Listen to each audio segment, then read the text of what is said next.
कर्म भोग का किस्सा बहुत सीधा सीधा है। जो किया है उसे भोगना होगा, बचने का उपाय नहीं, कोई उपाय नहीं।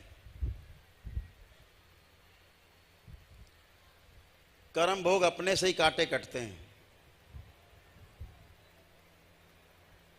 चाहे कष्ट झेल के आप काटें और चाहे अपने तप के बल पर, तप और तपस्या से काटें उसको, अपने ध्यान साधना के बल पर काटें अपने कर्म भोग। दीक्षा लेकर के फिर वो भी क्यों होता है कि आप स्वयं अपने कर्म भोग काटते हैं तप के बल पर। बहुत से लोग कहते हैं, आपने सुना होगा, बहुत रोचक बात है, आपका एक प्रश्न रहता है हमेशा, अक्सर आपने सुना होगा लोग कहते हुए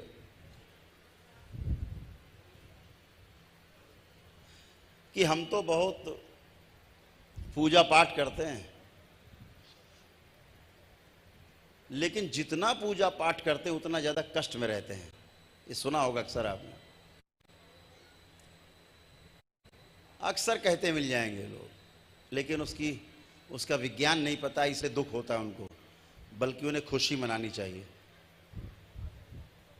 जब कोई ज्योतिषी आपको बता देता है कि अभी आपका 2 साल ऐसा पीड़ा में रहेगा, गड़बड़ रहेगा आपको, तो वो 2 साल आप बड़े आराम से काट लेते हो, क्योंकि आपको एक आशा रहती है कि 2 वर्ष के बाद हमारा अच्छा समय ज़रूर आएगा। इस उम्मीद में जो 2 साल का समय है आपको उतनी पीड़ा नहीं देता। अगर आपको ये ना पता हो कि 2 साल बाद अच्छा समय आएगा, तो ये 2 साल का जो समय है ना पीड़ा का, ऐसा लगेगा 100 साल बीत के मर गए, बचेंगे नहीं है, तमाम तरह की बात आएंगी। तो जब जानबूझकर आपको पता रहता है कि ये हमें कष्ट आएंगे, तो भोगने में कष्ट नहीं होता। तो क्या होता है, क्या विज्ञान है, ज़्यादा पूजा पाठ करने वाले का कष्ट बढ़ने का जो विज्ञान है, बहुत बड़े पुजारी हैं, बोले बहुत पुजारी हैं बड़े, तो क्या हुआ, तो कष्ट बहुत आ गए, तो कर्म भोग काटने का उनको उपाय नहीं पता, तो कैसे आ गए, ईश्वर कृपा से आ गए वो कष्ट, कि इसी जन्म में आपके सारे कर्म भोग कट जाएं।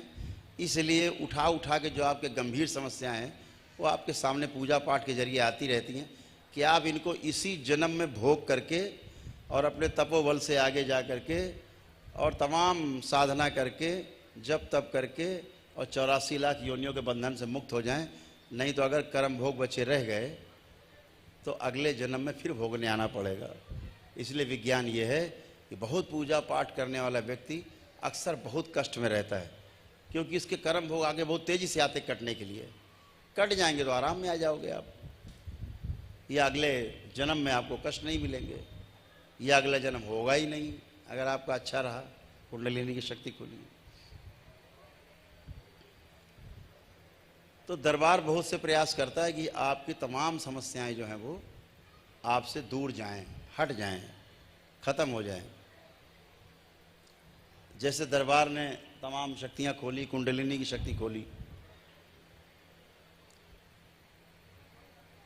ये दरबार के जो बच्चे हैं ना, ये दरबार के बच्चे अनंत की यात्रा करते हैं, आपको पता नहीं होगा, बैठे हैं यहाँ मंच पे, अनंत की यात्रा करते हैं, जहाँ पर 1000 जन्म लेके नहीं पहुँच सकता आदमी। बाबा और माँ की कृपा से, भगवान भोलेनाथ और माता की कामाख्या कृपा से क्षण भर में स्वर्ग तक की यात्रा करके लौट आते हैं 2-4 मिनट में। सभी लोगों की यात्रा करके लौट आते हैं, स्वर्ग लोक की नहीं। जो बड़े बड़े साधक, बड़े बड़े साधना करने वाले लोग, जो बुद्ध हो गए, बड़े बड़े ऋषि मुनि कहलाए, वो काम में बच्चे दरबार के क्षण भर में निकल जाते हैं सर से ऊपर, और सब घूम घाम के आ जाते हैं 2-4 मिनट में। ये सब बैठे वीडियो बना रहे, भी घूम के आता है खूब ऊपर यात्रा करके। तो साधना की यात्रा है, आपके दरबार की कृपा है कि जब दीक्षा लेते हैं आप, तो ये भी चक्र आपके सारे खुलते हैं और सारे जो है आप यात्रा करते हैं अनंत की। फिर इन लोगों का दूसरे काम में मन नहीं लगता, कहते वही ठीक है, उधर ही जाना है फिर। तो आप अपने तप के बल पर अपने जो कर्म भोग हैं उन्हें आप काट लेते हैं। है? कह रहे जाते फंस भी जाते, वहां ऊपर फंस भी जाते, जब बिना अनुमति जाते हैं तो फंस भी जाते। अनंत की यात्रा है, बहुत अद्भुत है। तो कर्म भोग कटते हैं अपने ही द्वारा। दरबार तमाम तरह से उपाय करके, कितना कितना बताया जाए आपको।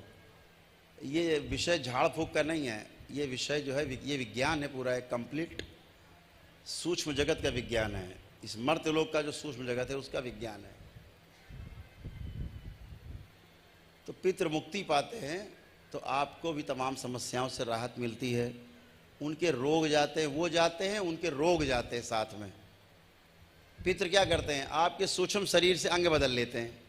मान लो लीवर उनका गड़बड़ है, उन्होंने क्या किया, उनको कष्ट है, उन्होंने क्या किया, अपना सड़ा गला लीवर आप में और आपका अच्छा वाला लीवर अपने में फिट कर लिया। ये सूक्ष्म शरीर में होती घटना, आपको इसका पता भी नहीं चलता, बस आपको कष्ट रहने लगता है। बहुत से पितृमुक्त हो जाते हैं, हम देखते हैं बहुत से लोगों के, जो लोग दरबार से जुड़े, हजारों लोगों के अंग बदले रहते हैं। तो दरबार फिर उनके अंग बदलता है, नए अंग लगाते हैं, पुराने हटाते हैं, सड़े गले हटाते हैं। आवश्यकता पड़ती तो आपका सूक्ष्म शरीर बदल दिया जाता है, ताकि आप पीड़ा से रहित हो जाए, पीड़ा से खत्म हो जाए पीड़ा आपकी।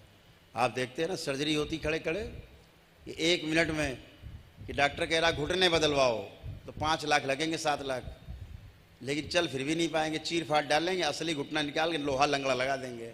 दरबार क्या करता है, 1 मिनट के अंदर आपकी सर्जरी करके घुटने न आए तो क्या होता, तुरंत आप उठक बैठक करना, चलना फिरना धनाधन सब फर्स्ट क्लास हो गया, अच्छे हो जाते हो।